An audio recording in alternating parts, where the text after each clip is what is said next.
was the European trade deal that started all the unrest and bloodshed in Ukraine 7 months ago. Now, Ukraine's new president, Petro Poroshenko, has signed it. Almost immediately, Moscow responded with threats of economic retaliation. CCTV's Jack Barton reports from Brussels on the trade deal, as well as the bitter feud over who should get the EU's top job.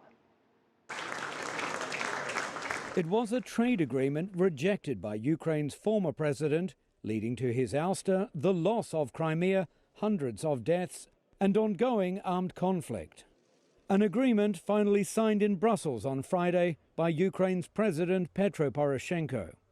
I think this is the most important day for Ukrainian history after Independence Day.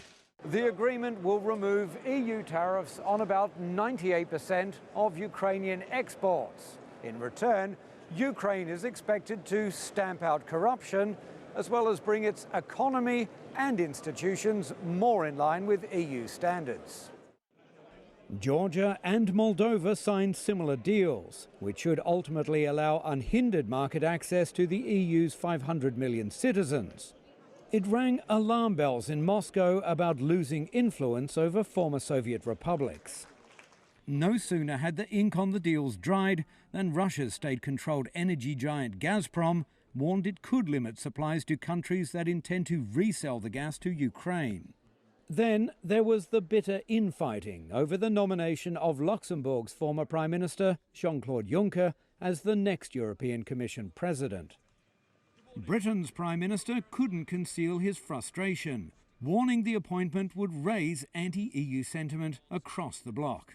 Jean-Claude Juncker has been at the heart of the project to increase the power of Brussels and reduce the power of nation-states for his entire working life. He's not the right person to take this organisation forward. On July 16th, Juncker's appointment is expected to sail through the European Parliament.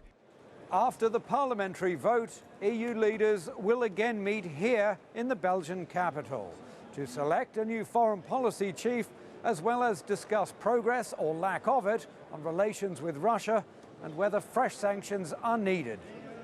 Jack Barton, CCTV, Brussels.